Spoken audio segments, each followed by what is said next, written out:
দেশ ভারত মহাদেশ, এই আমাদের দেশ।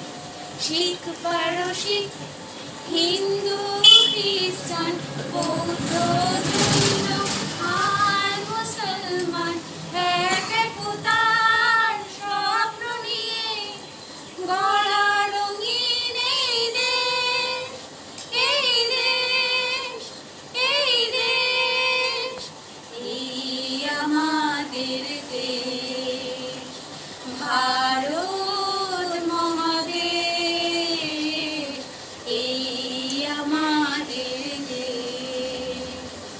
নানান জাতি নানান ভাষা একই সুরে গাদা ভাষা, একই সুরে গাদা ভাষা, বুকের মাঝে একই আশা, ভালোবাসা